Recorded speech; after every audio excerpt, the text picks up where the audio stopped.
बाबा बागेश्वर के संपूर्ण जितने भी भक्तजन के द्वारा इस श्रीमद् भागवत महापुराण की कथा का आयोजन और यह जो यज्ञ संचालक श्री आचार्य श्री माधव प्रसाद पांडे जी, अंकित जी और हमारे राहुल जी और अन्य संपूर्ण जितने भी उपस्थित संपूर्ण ब्राह्मणगण और हमारे संगीत में शंकर सुभाष और यह सुंदर आवाज पहुंचाने के लिए जो साउंड सिस्टम पवन जी और जो बाबा बागेश्वर महादेव मंदिर कमेटी के प्रधान श्री राजेंद्र किशोर माहेश्वरी जी, प्रबंधक राजीव कुमार गोयल जी और कोषाध्यक्ष घनश्याम माहेश्वरी लगाए संपूर्ण बाबा बागेश्वर महादेव की कमेटी के द्वारा इस सुंदर आयोजन और सुंदर कथा की व्यवस्था और जितने भी हमारे भक्तजन जो प्रातः 4 बजे से लेकर रात्रि पर्यंत जो बाबा श्री बागेश्वर के चरणों में जलाभिषेक करने के लिए दैनिक आने वाले अनन्य संपूर्ण जितने भी मातृशक्तियां और जितने भी भक्तजन जिनकी जितनी भी तारीफ की जाए और जितना भी वर्णन किया जाए उतना ही कम है। और कहा जाता है कि यदि भगवान श्री हरि के चरणों में और बाबा बागेश्वर के दरबार में बैठकर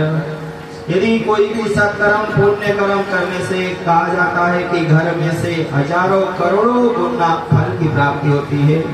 इसीलिए भगवान श्री हरि के पुण्य कर्म में यदि जो आप लोगों ने सत्कर्म किया है और आप लोगों ने जो मंगल कलश यात्रा के द्वारा अभी श्रीमद् भागवत जी जो साक्षात भगवान श्री हरि जब भगवान श्री हरि पराधाम से जाने लगे वैकुंठ धाम की ओर तो सभी भक्तजन और महाज्ञानी उद्धव जी महाराज जी रोने लगे, प्रभु आप धराधाम से जब जाएंगे तो हमारा मार्गदर्शन कौन कराएगा और हमें असत से सत मार्ग की ओर कौन बढ़ाएगा। सब भक्तजन ने जब प्रार्थना की तो भगवान श्री हरि ने स्वयं कहा है जो श्रीमद् भागवती मेरा स्वरूप है और इसमें जो भी चीज है और वह भक्त कल्याणार्थ है और मैं जहाँ भी रहूं यही मेरा स्वरूप मानो और इसी के अंतर्गत जो भी चीज लिखी है यदि जीवन में मानव तारेगा तो कहा जाता है उसका जीवन यहाँ भी और वहाँ भी जहाँ भी रहेगा वही मंगलमय रहेगा। इसलिए चिंता न करो, ये भगवान श्री की ऐसी श्रीमद् भागवत महापुराण की कथा आपको विस्तार पूर्वक शाम से सुनाएंगे। और अभी तो हम आपको केवल भगवान की सूक्ष्म चरित्र या भगवान की करुणा में और भगवान के श्रीमद् भागवत पुराण के अंतर्गत क्या है इतना ही संक्षेप में वर्णन करके फिर कथा का विश्राम करेंगे। और सभी भक्तजन के लिए प्रसाद की भी व्यवस्था है। शांति से थोड़ी देर आप मन धारण करके भगवान श्री हरि के चरणों में मन लगाते हुए भगवान श्री हरि से ही प्रार्थना करना है। देखो जो कि बड़े से बड़े पापी जो नरक में जिनका उद्धार नहीं होता और जिन्हें भागवत की कथा सुनाने से प्रेत से भी महाप्रेत का उद्धार होता है। और जिन भक्तों ने जिन माताओं ने कलश और भागवत में आकर यदि कथा श्रवण की उनके घर में यदि पितृ दोष भी हो और पितृ का कोई साया भी हो यदि 7 दिवस पूर्ण कथा यदि मन लगाकर सुनेंगे तो उनके घर का पितृ दोष निवारण होगा और उनके घर में मंगलमय होगा और जो वो चाहेंगे सही फल की प्राप्ति होगी। इसीलिए श्रीमद् भागवत महापुराण को कल्प वृक्ष कहा है। यदि कल्प वृक्ष के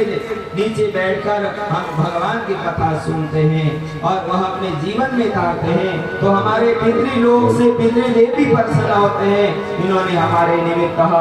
ये कार्य कराया या कथा सुनी या अपने पितरों का स्मरण करते हुए भगवान की कथा में आकर प्रार्थना की है, प्रभु हमारे पितृदेव जहाँ कहीं भी हो उनका उद्धार हो और उनकी अधोगति न हो, उन्हें सदगति की प्राप्ति हो। ऐसी कामना यदि दैनिक आकर कथा में बैठकर करे रहेंगे तो उनके संपूर्ण पितृ का भी उद्धार होगा।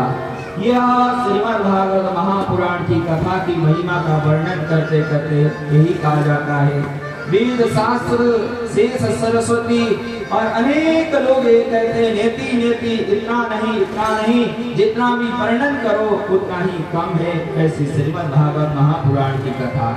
आप लोगों को 7 दिवस तक संपूर्ण जितना भी हो सके कथा सुनाने की कोशिश किया जाएगा। वैसे तो कहा जाता है कि श्रीमद् भागवत महापुराण की कथा एक सप्ताह तो क्या कई महीने तक भी सुना जाए, संपूर्ण सविस्तार पूर्वक सुनाना तो असंभव है। फिर भी भगवान श्री हरि की आज्ञा से जितना भी हो सके उतनी कथा आप लोगों को श्रवण कराई जाएगी। इसीलिए भगवान श्री हरि की कथा प्रारंभ पूर्वक भगवान के चरणों में नमन प्रणाम। जो भगवान श्री हरि सर्वत्र विराजमान रहते हैं, सर्वव्यापक रहते हैं, दिखते तो नहीं पर भक्त दृढ़ विश्वास हो प्रकट होते हैं। पर ऐसी प्रकट करने की शक्ति हमारे अंदर होना चाहिए, तभी भगवान श्री हरि प्रकट हो सकते हैं। इसीलिए जहाँ कहीं भी भगवान है पर हमें प्रकट करने की इतनी हमारा विश्वास हो, इतना हमारा दृढ़ भगवान के प्रति प्रेम हो, श्रद्धा हो, भक्ति हो तो कहीं भी प्रभु प्रकट हो जाते हैं। इसीलिए वृंदावन वासी भगवान श्री हरि के चरणों में नमन वंदन करते हुए